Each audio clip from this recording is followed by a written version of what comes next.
Welcome to Education Nation. I am so excited today. This is our premiere show, and I wanted to address topics that are prevalent in our community as it relates to history. I think a lot of the issues that we're having today are based in history, and because of curriculum in school and just an overall apathy towards the history of African Americans in this country, we've sort of forgotten that there were many things that have happened in this nation concerning our people. Sometimes we seem to conceptualize ourselves within the legacy of Malcolm and Martin, and we forget that our history is vast. When you begin to study Pan-Africanism and things of that nature, you will find that we have had a vainglorious history in this world, but there is something lacking in our community as it relates to our passion and drive. And I just personally believe that it comes from the fact that we have allowed people to water down our history, give us our history, and now we don't even vigorously seek the knowledge and the understanding. So right now in Montgomery on November 3rd, we are in the throes of a national election. And as many would know, it's no, make no mistake about it, I am for Biden and Harris, and I'm not getting into a lot of semantics today as it relates to being a Democratic Republican. Right now, we want 45 gone. But in Montgomery on November 3rd, there is an amendment that is on the ballot, and it is extremely important, and that is Amendment 382.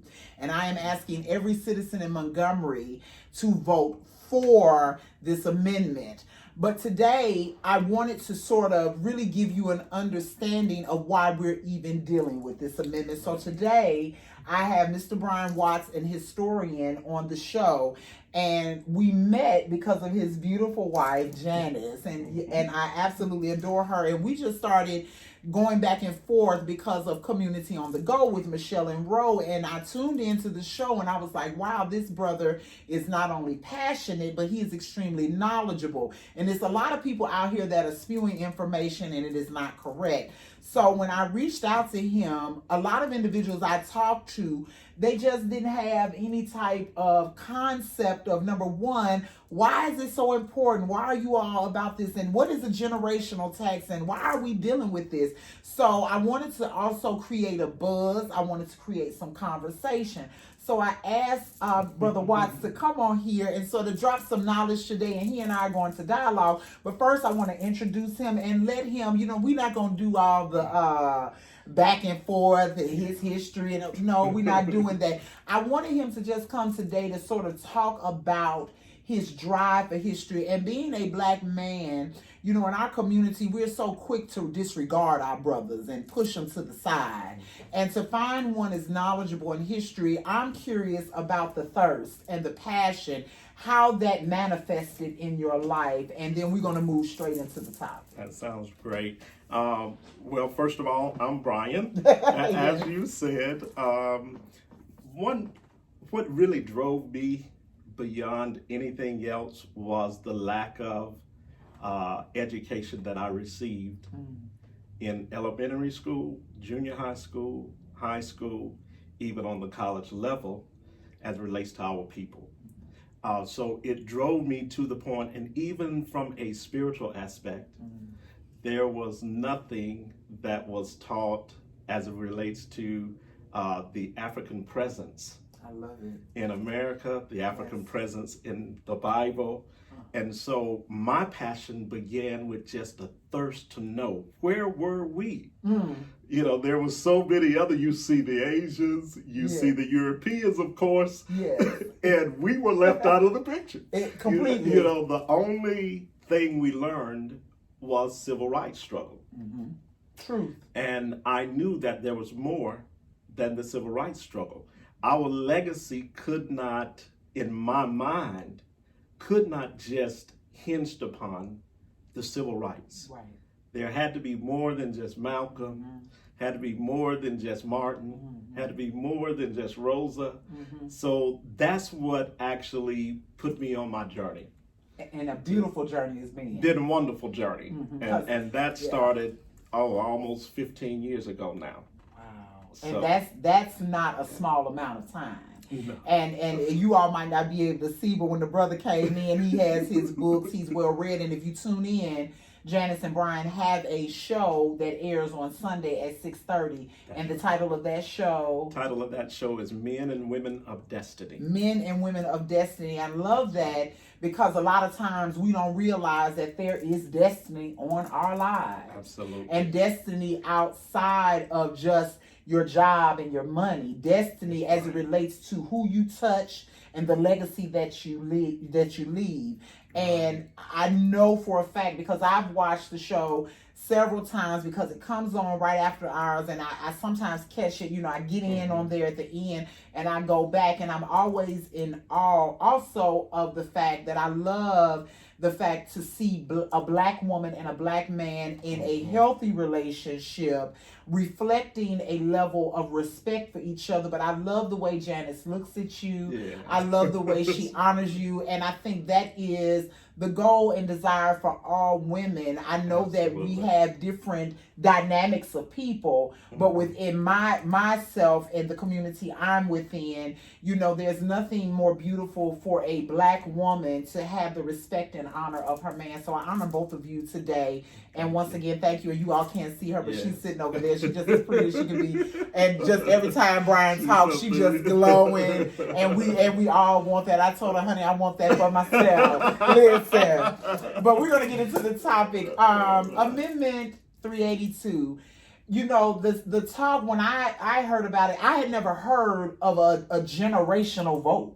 Mm-hmm. And so when I began to look into it, and I was blessed in high school to have history teachers that were very vigorous about us learning our history, specifically Teresa Perry and Linda Murray. And I remember she brought in a gentleman, and he started us with the tribe of Shabazz. And I was like, wait a minute, tribe of Shabazz. And this brother took us from the tribe of Shabazz to Kemet. And over a course of several sessions, he just educated us to who we were. Absolutely. And I don't remember how it ended or why it ended, but I remember thinking, okay, this is me. But now being in Montgomery, Alabama, realizing there were laws put in place. Can you talk to us a little bit about the assassination of Lincoln, and after his assassination, the dismantling of Reconstruction? Absolutely. So I'm going to take you back to bring you Take us back. Take us back. Please do. So November the 6th, 1860, President Lincoln is elected as president. February the 1st, immediately following his election, February the 1st, 1861, South Carolina succeeds from the Union. Okay. They are totally upset, the southern states, because, and this was something that was brewing even prior to the election as it relates to the slave situation. And I'll just keep it that simple. They did not want their slaves to be free.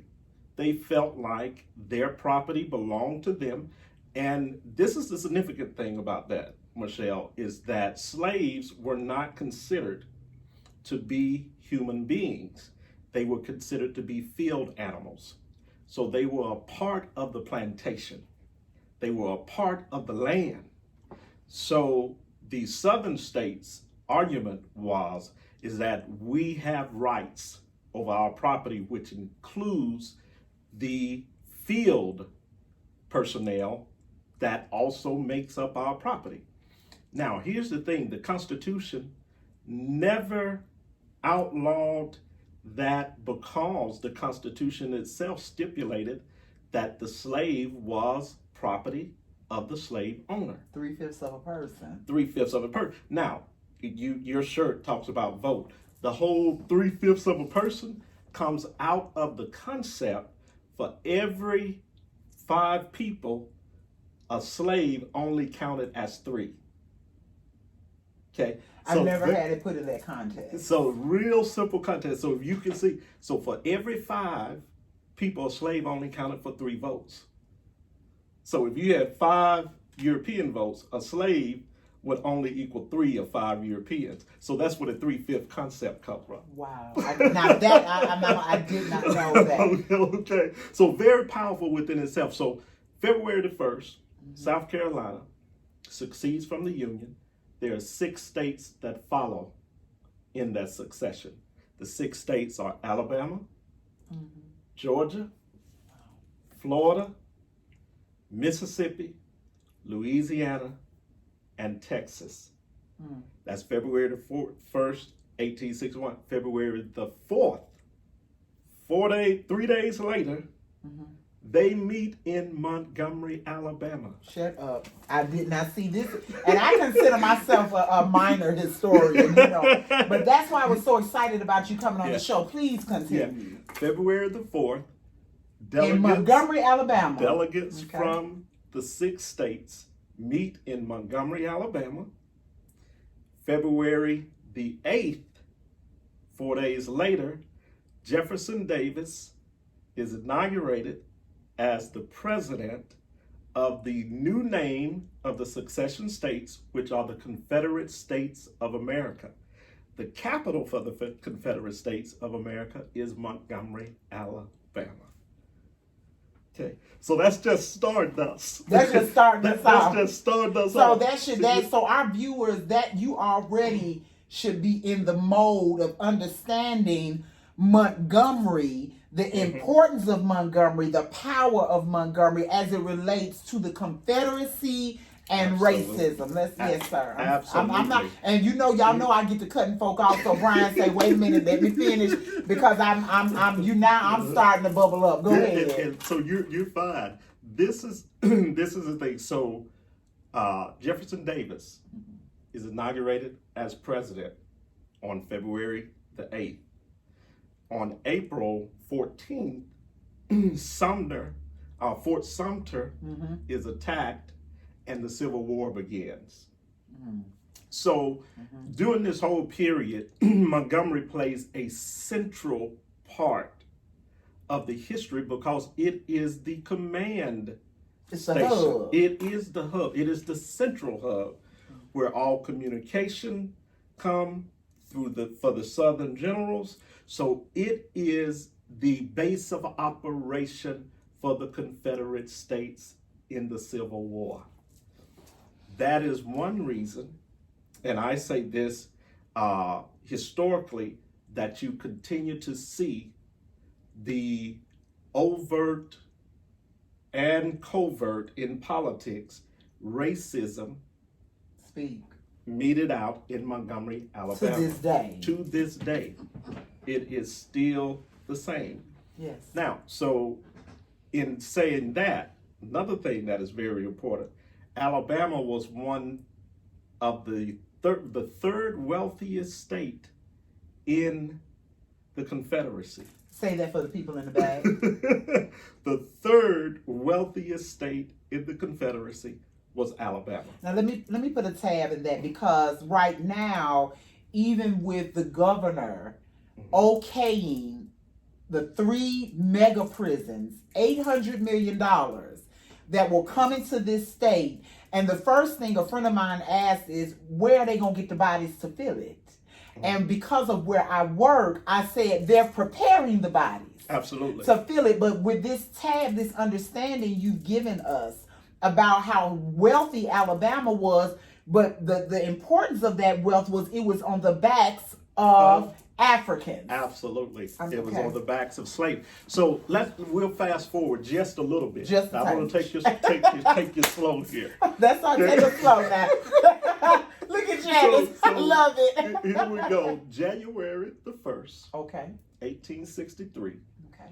Abraham Lincoln, to appease the southern states, signs the Emancipation Proclamation. Now, you've heard me say this on my show. Yes. Talk about it. The Emancipation did not free the slaves. And I left my other book out of the car. That's all right. But when you read the Emancipation, it speaks very little of abolishing slavery. What it speaks more to is keeping the Union intact. Okay, so January the 1st. Jargon, absolutely. Jargon. He signs the Emancipation. December the 8th, 1863, he signs the 10% rule. Have you ever heard of that? No, I have not. Okay. 10% rule was amnesty given to those states that had succeeded. Okay. So basically what Lincoln did, he signs the 10% rule. 10% rule says that you are forgiven if you commit to an allegiance to the Union. You, to at least 10% of the people of each state had to take a pledge and an oath to the Union as it relates to the Confederacy. So now, what that essentially does, you have what history calls the radical Republicans that stood up against that, namely Thaddeus Stevens. Yes, God. And Charles Sumner. They say, no, we're not going to agree with it. Okay. Lincoln, pretty much at that point, they block it to keep it from happening. And then they impose stiffer regulations on those states. But essentially what Lincoln had did was says that, hey, we're going to compromise. We're going to allow you to go back and to have the same authority and impose the same thing on your slaves that you were doing if you come back and 10% of the people at least will support the Union and take an oath to the United States. We'll let you have your slaves back. We just want 10% of the folks say they agree with the Union. That's exactly right. Which is a bunch of foolishness. Which is a bunch of foolishness. So this leads to what I like to say, part of the assassination plot. Okay. Because we getting there. It was an assassination plot. It was planned from the get-go. And most historians that have studied that understand that, because after Lincoln signs the 10% rule, after Sumner, Stevenson pretty much rebuttals it, it leaves the floor. 1865, January the 1st of 1865, General Sherman goes to Savannah, Georgia, January the 16th, I'm sorry. All right. January the 16th. 4 days before January the 16th, January the 12th, he meets with 20 black preachers. Very powerful. Garrison Frazier, one of the pastors that had been selected to speak on behalf of the people while General Sherman was there, he tells General Sherman, if blacks have the same opportunity as whites, we prefer not to cohabitate and not to integrate. If we have the same opportunity to land, education, same opportunity to serve in politics and fight for our own causes, then we prefer not to be a part. Stop. So a major argument that I have, and I'm just going to hit this and so we can get back, because this is absolutely amazing information, and I urge you not only to watch this, but to share it with your children, because if we empower them with this level of knowledge at a young age, it will then expand on their higher order and critical thinking skills, because then they will look at the world that they live in from a different lens. Because I have always believed that integration in theory, theoretically, is a great thing, but in practice, it has literally crippled us. So to hear that during this time, those that were knee deep in the fight, knee deep in the struggle, that saw slavery firsthand and saw whites in that concept, said, hey, we don't want to cohabitate. We want our own stuff, our own land. We want to govern ourselves. We want equality in politics to fight for our causes, because our causes are not the same. Absolutely. So now you have illuminated even that, because these are things, unless you are watching Dr. Henry Louis Gates, I love Eddie Glaude, and there's a professor, I can't call his name, at Howard. Unless you Greg Carr. Greg Carr, and my dear friend, who I pray that you all can meet, Dr. Alfonso Simpson at the University of Wisconsin. Love him dearly. He was my classmate at Alabama State. So unless you are able to get to these individuals, and it is not easy to get to, you don't just get this type of information. And the history teachers that I love in Montgomery, what you're sharing with us, this is just a very small, but such an important and pivotal. Can you please just recap that one more time? I want y'all to hear the fact that here you have a general that comes down here. Let me recap this correctly. You chime in when I'm wrong. You get the 20 prominent preachers. Right. So that's like in Montgomery, the preachers that we love. We love us some. We love Lee Walker. We love Lucian Ward. We love Courtney Meadows, Pastor Ellis, Pastor Nettles, Harold Daniels, Sylvester Poole, Tony People. When I think about it, even M.L. Brown, you get these prominent preachers and they come together and they tell him. Because at the time, blacks were not Democrats, we were Republicans. That's exactly right. Okay, so I'm sorry, absolutely. I'm done. So let me take you back. I'm loving this. I hope y'all are enjoying this. Go ahead. Let me take you back 1 year prior to. Okay. Or let me take you back some months prior to the January the 16th. 15th order by General Sherman. In March of 1864, there's a debate on the House floor as relates to the War Department and them being able to provide protection to those African Americans that were part of the southern states who were now in harm's way via the war. Okay, so they argued for at least 2 months until the bill was finally passed that African people that were enslaved also deserved to be protected up under the law. Now that's a whole different thing, but it fits right into what we're seeing now, even as it relates to the police brutality that's happening all over.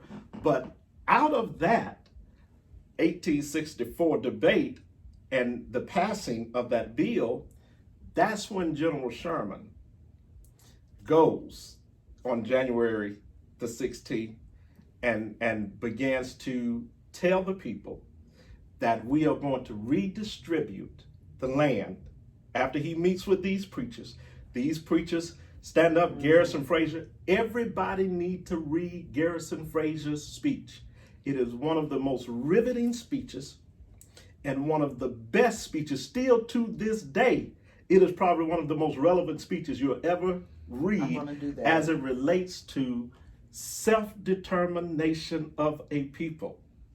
Garrison Frazier. If we Reverend Frazier said, have the same opportunities, like I said, the same right, we can do this on our own. We have done it before, our ancestors have done it before, and we can duplicate what our ancestors have done. And I'm feeling you in the pool. I'm feeling now with this property tax, I'm starting to feel it. Go ahead. I'm getting it now. Let me talk to the preachers, just for a second, since you brought the preachers of Montgomery. Talk to the preachers. Of Montgomery up. My buddies. The irony of this is, this happened in 1865 when Reverend Garrison stood up in Savannah, Georgia, and made his declaration for black people. 100 years later, 1965, we get the Civil Rights Act, you get the Voting Rights Act, 64, 65. So we see the same pattern in history. So I tell people, dates are real easy to understand because every 100 years the circle comes full. Now that's a spiritual context. You better talk about it. But we trying to move away from that, and we need to stop that. We need to stop that. So you see Lyndon B. Johnson, you see the same circle, just different role players, just different names of the role players.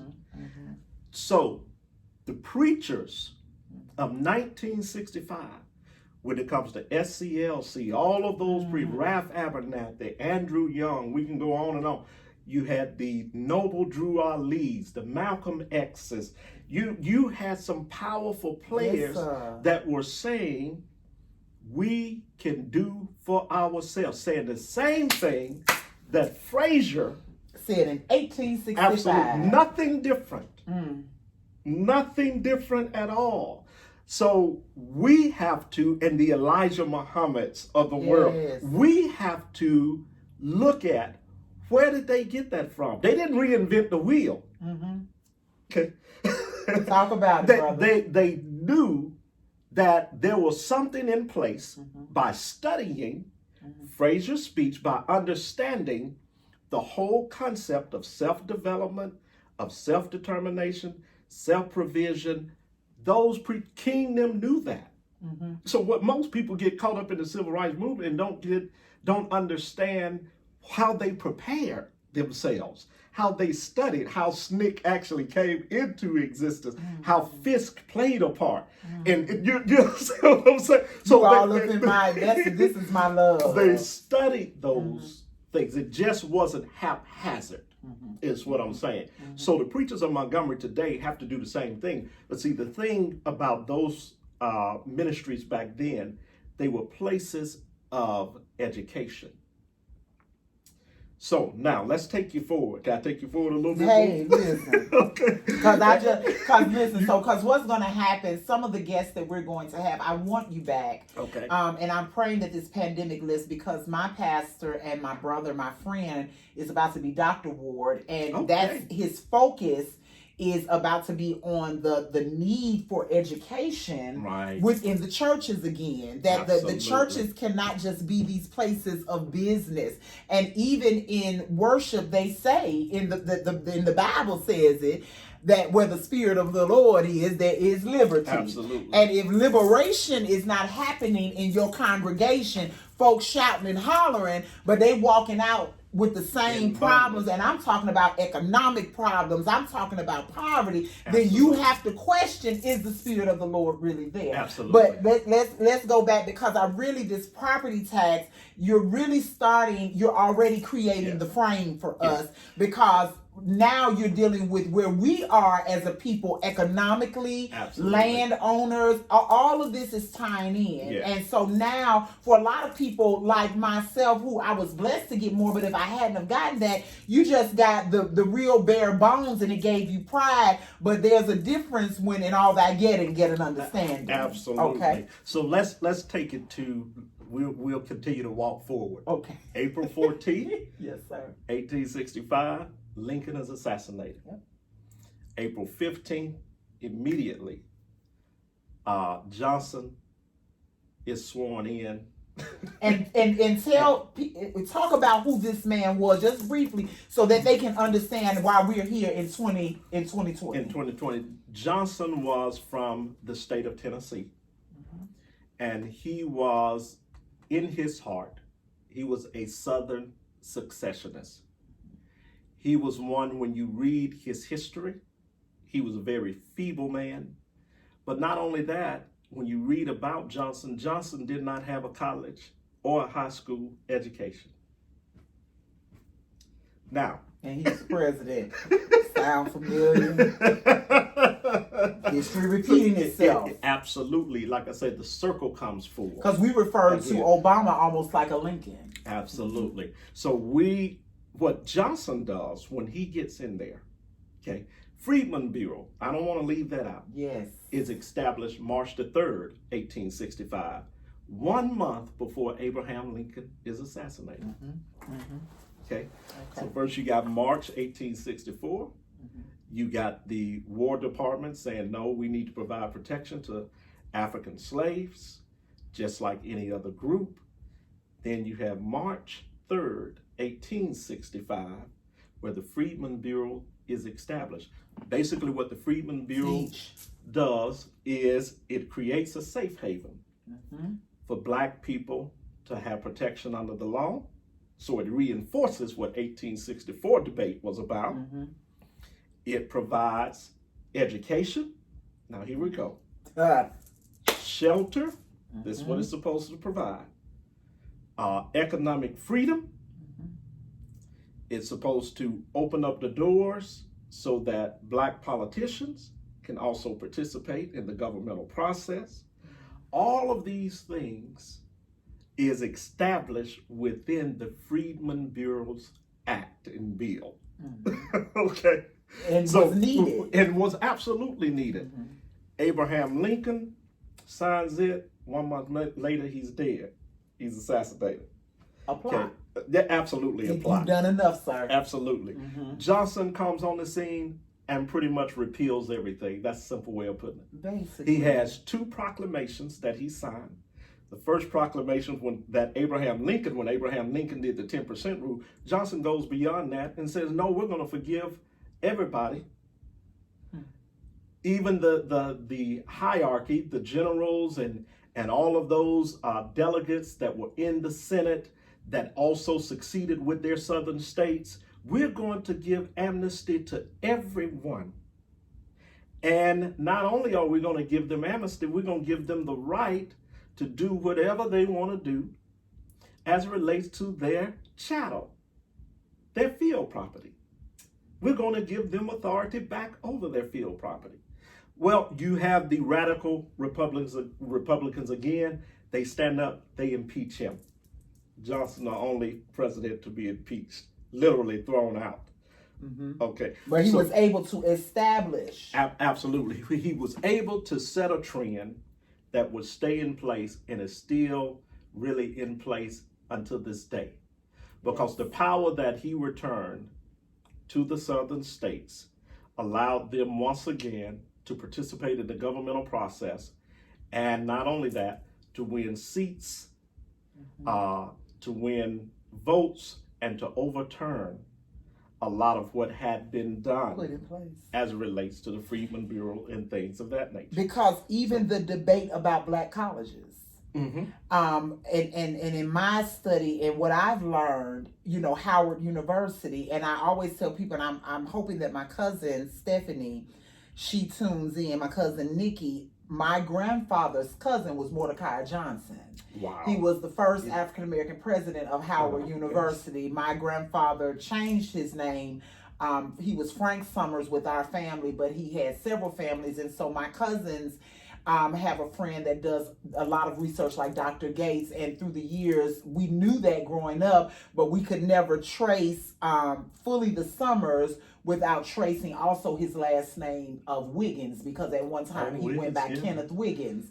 And so Mordecai Johnson, we grew up, my aunts and all of them could have gone to Howard. He offered it, they offered that opportunity, and my grandfather said no. So we're still in the process of figuring out what was the issue, what's the dilemma, what was the disconnect, because he completely wanted nothing to do with that part of his family. And so when I started as a child learning about black colleges, and I had that pride and I wanted to go to Howard, but I didn't have the grades, and my parents were going to have to pay money that they did not want to have to pay out because I didn't do what I was supposed to do.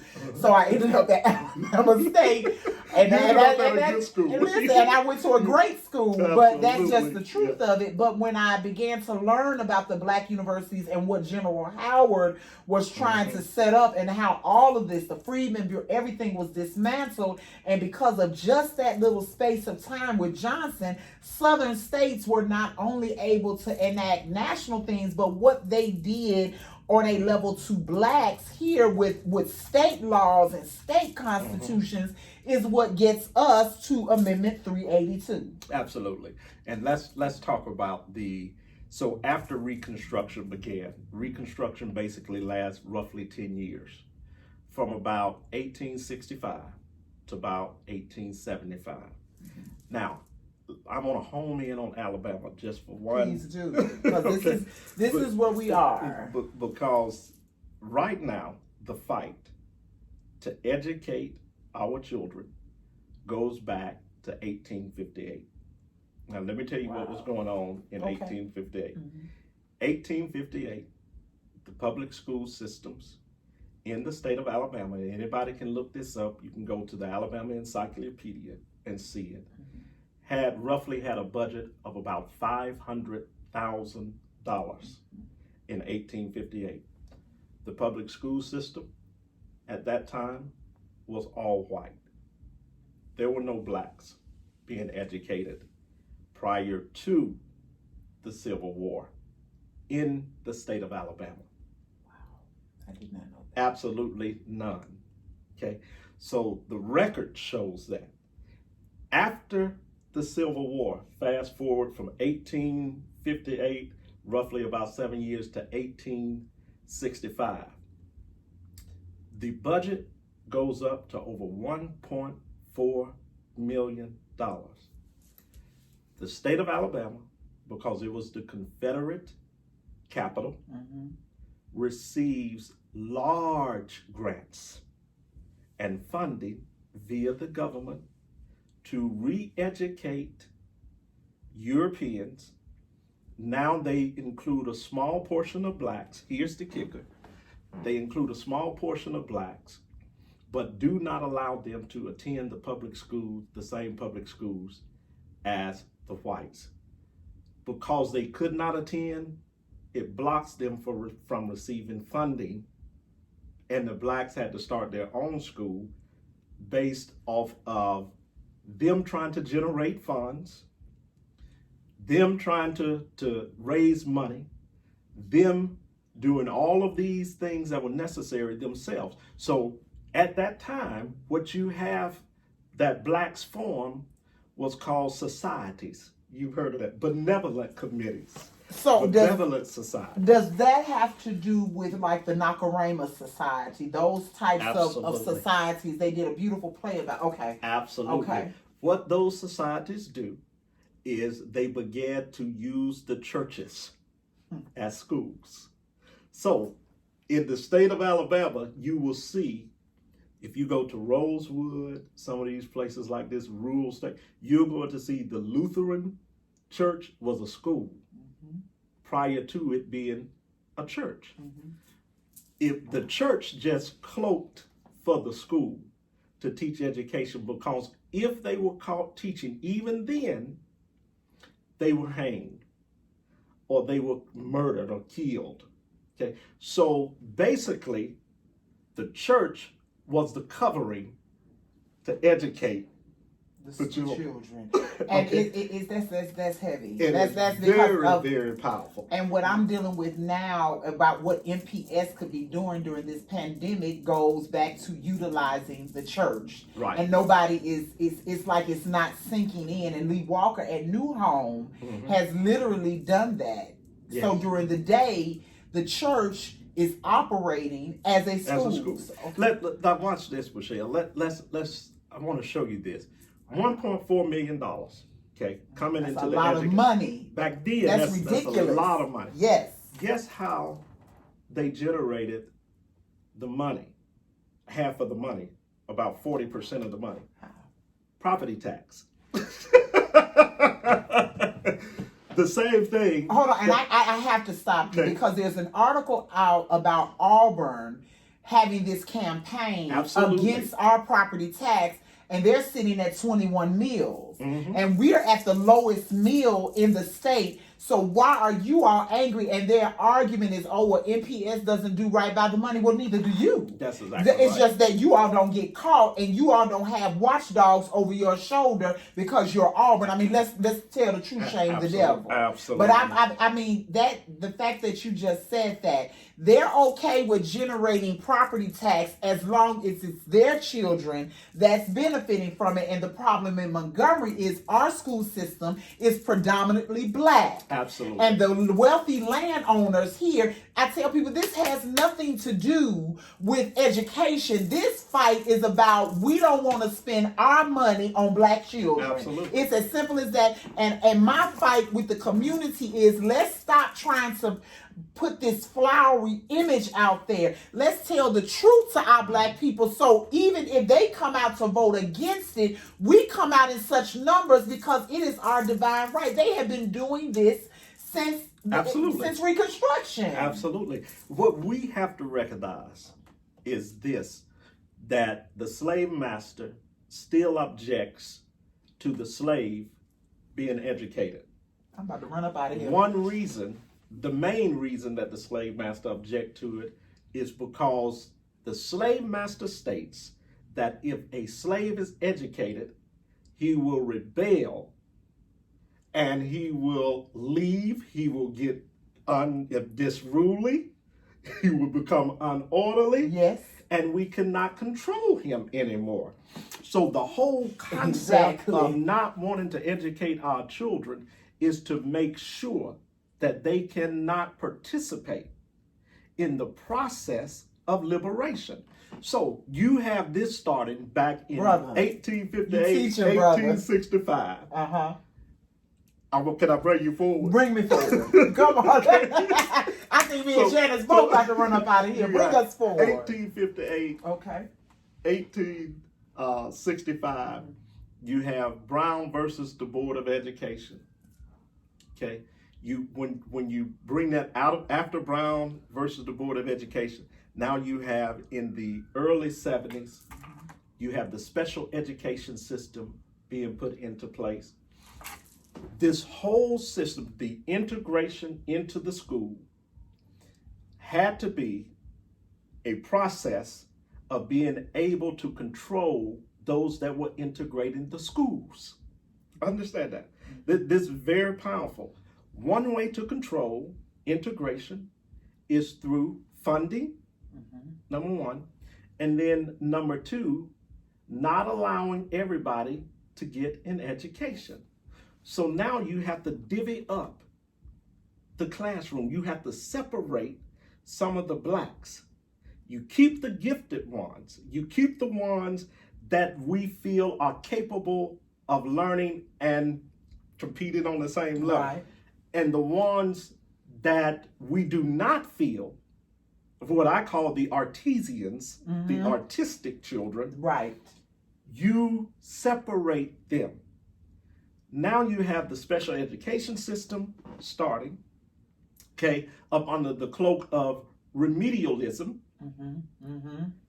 When that happens, because before special ed, it was remedial English. That's exactly right.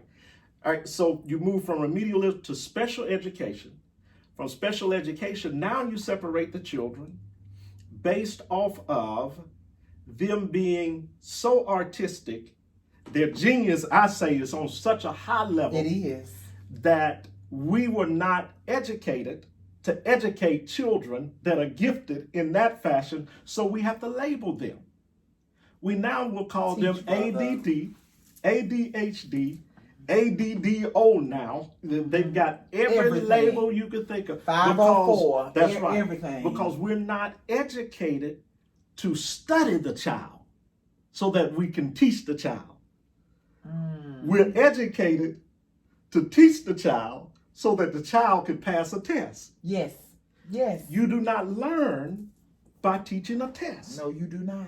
So Dr. Barbara Sizemore says, when teachers stopped studying the children, they lost the children. And the children now are being put away into special classes, being put on Ritalin. Let's go back to the early 80s when Ritalin was just a drug that was poured out like crack cocaine into our community. Yes. Yes. Our children, the side effects are still there. Suffered. Some of our children today suffer from that. Yes. They've replaced that with Adderall now and all other types of drugs.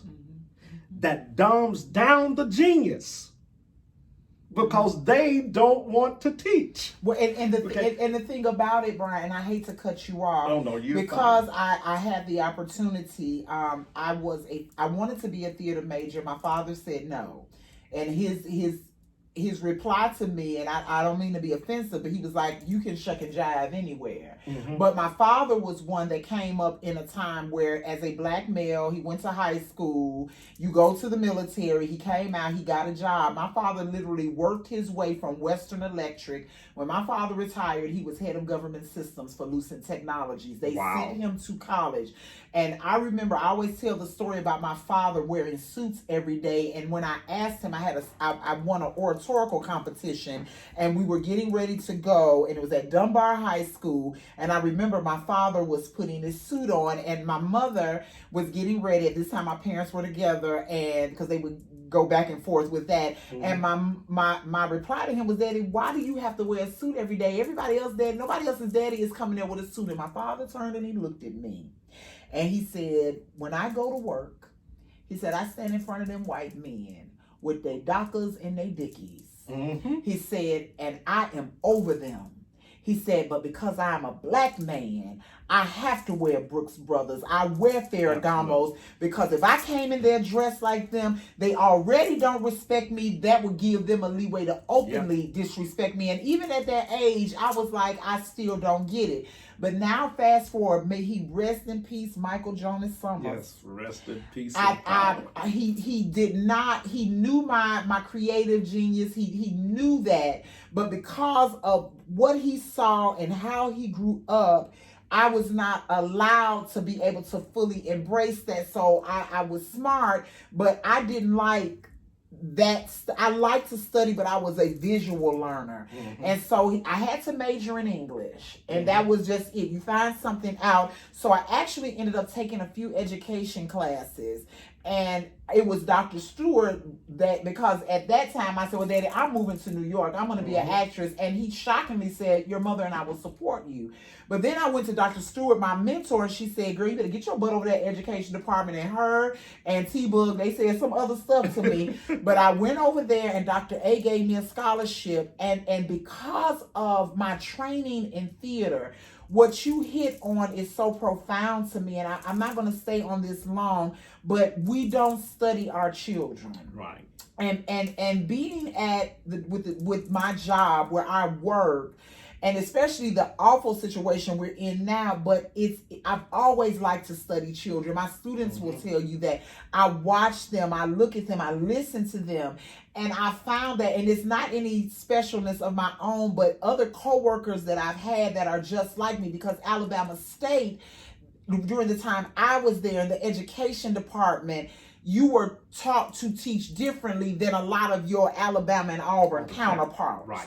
We were taught to study the child. Because if you don't know the child and you can't receive the child, you can't teach them nothing about these subjects. No, sir. So, to hear you, I have not studied that timeline, and to hear you say that, and now it's all coming together, it is so relevant even today, that even in the prisons where these young men are incarcerated, you still got IEPs and special ed. How in the name of all that saying are you locked up where you're supposed to be rehabilitated, but you still have special ed? And I always find that those young men, I love to talk to them that have IEPs, especially the black boy. I'm quick. I read through the IEP and I'm like, wait a minute. If you begin to look at this child, first of all, the curriculum we have in place can't even do nothing for them. Right. So when we're talking this property tax that and I don't get how anyone black in Montgomery could say that they would vote against it, and the only thing I can say is their own personal greed and their own private interest. Absolutely. And I have no problem. I want to address them personally, and I want to get people upset. I want them to I wanted you to come on here because I knew that. So please continue, because this I'm floored, Brian, that we even fighting. The last time this was up was 26 years ago. I was a student at Alabama State. You mean to tell me that if we don't pass this on November 3rd, there's another 30 years that has to turn over before we can address it again? What is that about? Let me say this. Everywhere you see advancement in society, you see people willing to invest in those that they feel like can progress and move society. So I go back to 1865, when in Alabama, when the property taxes increased over 30%, all poll taxes, and look this up, family, all poll taxes in Alabama went straight to public education. Because it was all the state poll tax. Not only that, county taxes, every branch of government poured into re-educating this state. Against all odds, African people, education rate went from 0% to almost 95%. Listen, this is very powerful. Within the span of 30 years. By 1900, from 1865, blacks educated themselves. Teach, brother. We didn't need anybody We else don't need anybody to educate us. Yes. We put up shacks. We cloaked churches. We did whatever was necessary. We hired teachers through benevolent societies. We created fundings, benevolent fund. All of benevolent funds. The benevolent fund at the did church not start via a church. Benevolent funds started to support teachers, to pay teachers, to teach out of the church. And so talk about W.B. Du Bois and the Talented 10. Can you bring that in a little bit? I can bring that I love that. I love that Talented 10. Okay.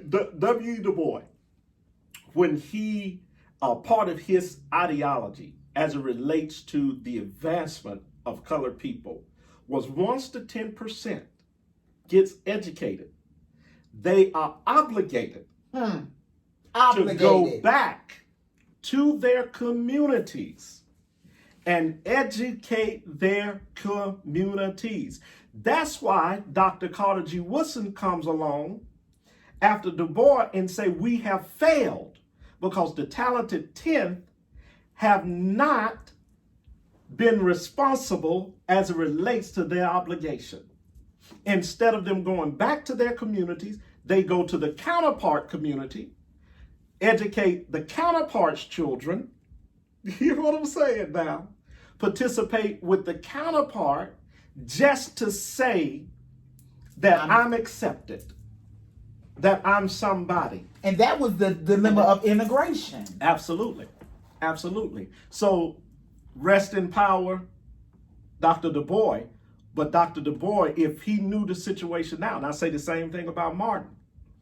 If Martin or Malcolm could come back and see what has happened to us now, they would be sick. Absolutely. They would be sick. The degrading of our education system is because we've put it in the hands of those that don't care about us.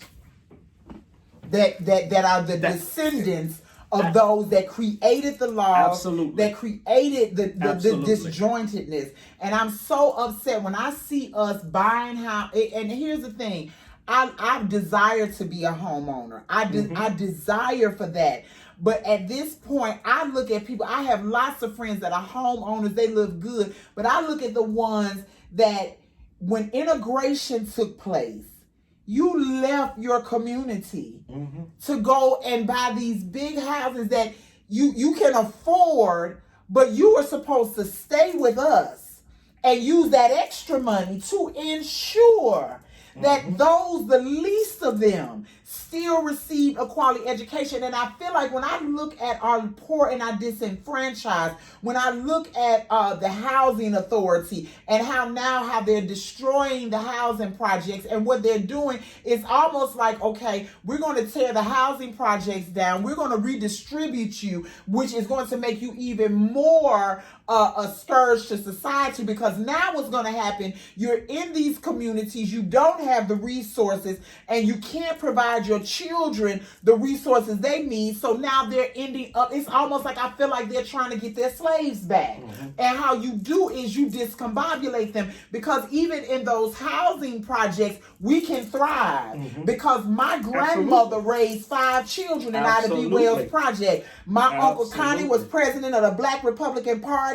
My Uncle Lorenzo was a sergeant on the Chicago police force during the time of the Black Panther Party. My Uncle Edward owned a gas station on the South Side. And my Uncle Robert was an openly gay man who was one of the lead window dressers at Macy's, and then went to San Francisco and was very prominent as far as gay rights and the gay community is concerned. And my mother stayed with her mother so the boys could go out and do what they need to do. And my mother took care of her mother. And this woman, who did not receive her 8th grade education until I was 5 years old before she died, raised raised those young men in Ida B. Wells projects. Yeah. And when they saw the power of those places, they went in, they dismantled them. Instead of taking care of them folk in Smiley Court, they tore it down and dismissed those people into society.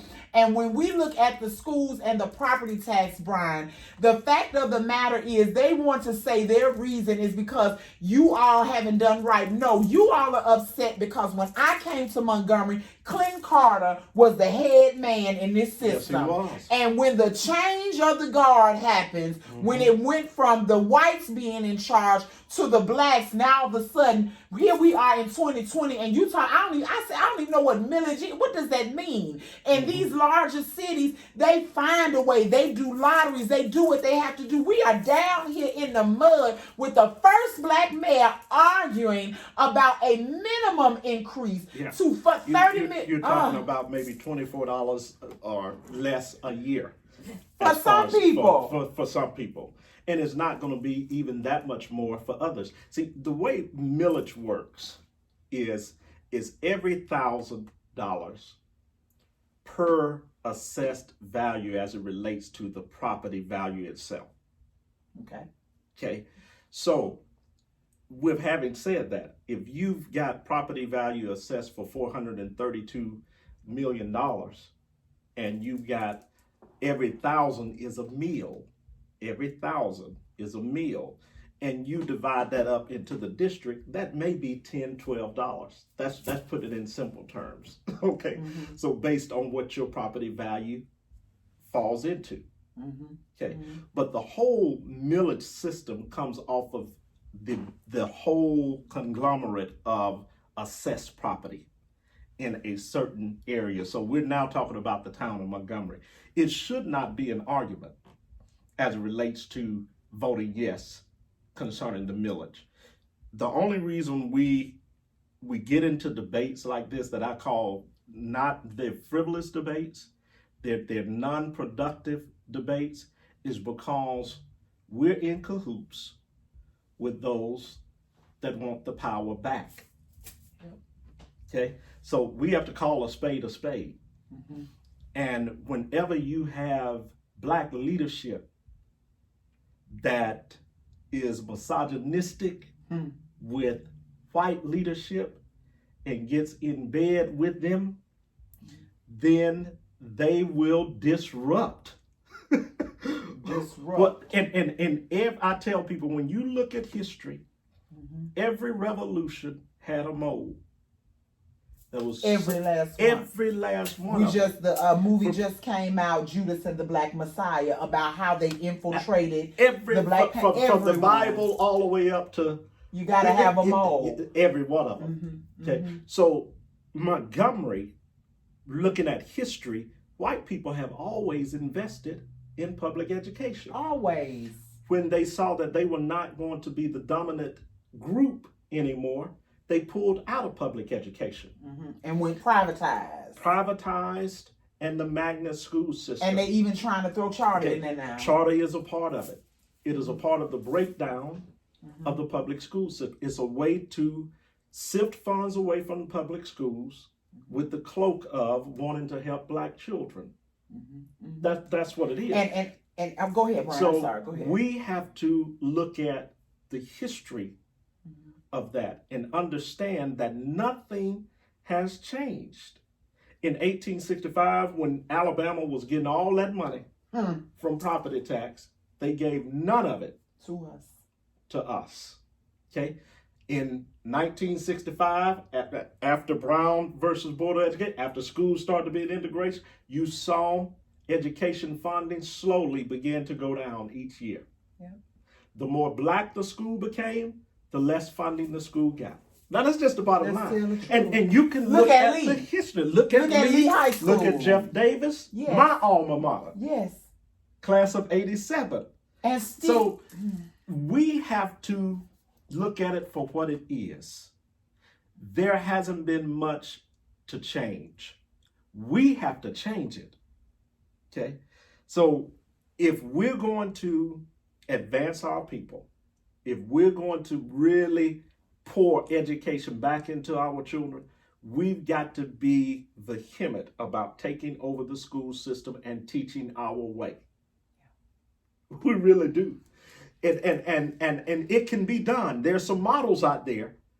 And it can be done. It can be done. Everything has been laid out for us. Yes, it has. It has. When I look at the Nation of Islam and what Farrakhan did on the south side of Chicago, and to this day, I think it's Muhammad University. It's revolutionary. It is absolutely. If I tell people when they come to Chicago, friends come with me, I tell them when I was in high school, I take them up Stony Island, and I take them to that area. Those businesses have never closed. Because Farrakhan has always taught us that the power is within us. Stop looking to your oppressor to save you. Now, because of today's lesson, you have taken us from Abraham Lincoln all the way up to today. There should be no doubt if anyone takes the time to view this, and we've run out of time, and I want to have you back because I feel like maybe this needs to be 2 parts, so we'll discuss that off of camera. But when you start dealing with gentrification and how the mayor basically went in front of Maxwell and said, listen, if we don't pass this tax, Maxwell's going to leave. And people, Maxwell's not going to leave. And I tell them, when you study gentrification, yes, they will leave. And it's what they want. Why would they want it to leave? Because then the property values are going to plummet. And if you go to large cities like Chicago where it has happened, look at what's happening with Detroit. Let me end with this. What's going to happen is they're going to come back in. They're going to buy up because there's going to be such a black flight from your middle class, your lower middle class, your educated out of this city because nobody's going to want to go to work and fight, have to come home and fight because when people are poor, they find a way. When people are uneducated, they find a way. And all we know how to do is point our finger at them and lock them up. Kay Ivey wants to fill those prisons and she's going to do it on the backs first of our young men. Absolutely. She's going to do this. She does not care anything about us, and any Kay Ivey supporter, go on and unfriend me and stop following me. I don't know what has happened, and I told someone we have gotten drunk off the milk of their comfortability. We have gotten drunk off of their dollar. We have gotten drunk off of their approval. And when Kanye West had some sense, he said they made us hate ourselves and love their wealth. So as long as we can have the house and the car and we can wear the clothes and we can flounce around and we have the titles and we feel important, we will stab our own people in the back. We will see them being destroyed. We destroy each other's, and it has been a systematic plot. You need to read the Willie Lynch letter. I don't care whether you believe it's real or not. They employed it, Brian. And so what you have given us today is a pathway to understand why we are even in this fight, for us to reclaim our greatness. If we could do it right after slavery, we can do it now. And I want you to have final words and comments because I don't beg, I don't like to beg, but I'm in a sense feeling this way because I really am at a point I don't want to leave Montgomery. I tried to leave before and my mother brought me right back here. I have wonderful friends that are like family here, and primarily because my daughter's father is here, and I'm just one of those people. Me and him might not be able to make it, but I have no right to interfere into a relationship. I made a choice to have a child. When I found out I was pregnant, I had options. That's right. But I made the choice to have that child, and my mother always would say, "Mama's baby is daddy's maybe." As the mama, when I had Elizabeth, my mother leaned over and said, "That's your baby." So whether he does or whether he doesn't, it's going to always fall on the women. And my mother educated me to that. So I understood that I was going to take care of her for the rest of my life. Because my mama didn't stop taking care of me until the day she left here. So I don't want to do that because at the end of the day, no matter what he's been to me, she loves her father, he loves her. And to take her 800 miles away at this age or move, it would break both of their hearts. And I ain't that cruel and I ain't that bitter. Because like I tell him all the time, God bless you. I don't want to be with you, but I love you because we had a child together and you're my friend. But Brian, we we are really in the fight of our lives. And the mayor, I feel his pain. I feel his staff's pain. They are tired and they're not understanding why people are not more vigilant, why the teachers are not more vigilant. And I'm talking about beyond your job and beyond your personal vote. What can you do to spread the word? I've seen people, they won't even share a flyer. They won't even share anything. I want you to end today's episode, our premiere episode, and I thank God for the fact that you and Janice fell on my heart, and I wanted you to come on. I knew that you would speak life. I knew that you would give us education and you would teach us from a pure place, but a spiritual place. What can you say to the people in closing that could possibly motivate us to get these last days that we have left to hold MPS accountable? Because we're going to get that leadership out of there. I'm not even concerned with that. We have the leaders that are ready to step into those positions. So any anger they have toward me, I don't care, because we can always change leadership. She can go to the house.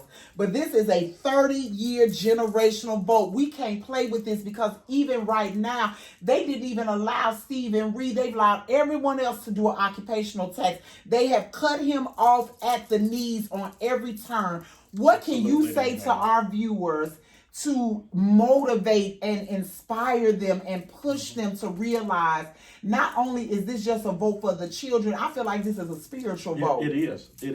And I would say this. And I want you to look right at these folk, Brian. Dr. John Henry Clark said. He said that all past is the present. When we look at our past, we can learn where we were, we can know where we are, and understand where we're going. We have to, as a people, understand how important it is to revisit our history. There's nothing new under the sun. Yes. The Bible says, right? That's right. That's so right. if there's nothing new under the sun, if our people did it back in 1865 with banks stealing from them, with losing all kind of money, but yet was able to build businesses, build towns, build cities, build Wall Street, Black Wall Street, we can do that again. We can reproduce that again. We are a determined people. We are the creation of the earth. Nothing else exists without us. Nothing. So if we did it back then, Dr. Clark speaks to us, we can do it again. God bless you, Brian. So God bless you. Thank you, and I will have you back sooner than later. I would like to thank Brian Watts, and I want to always, I believe in honoring the wife. I want to thank you so much, Janice, for trusting me and allowing me to interview and have your husband and yourself as a guest on this show. Please make sure. I think after this show, you all wouldn't miss a treat if you didn't. And everybody right now with the pandemic, we are learning that right here in our community is wealth. We don't always have to look globally for understanding that we have genius right where we are. Absolutely. So tune in to Brian and Janice on Men and Women of Destiny. 6:30 on Sundays. And I hope you all love the t-shirt. Of course, as always, my dear friend, and I'm going to gift the two of you with a shirt. My dear friend and Sarah Marche Jones, she does these with, I think it's MK Crafts. I will put in the link afterwards so you can go to her.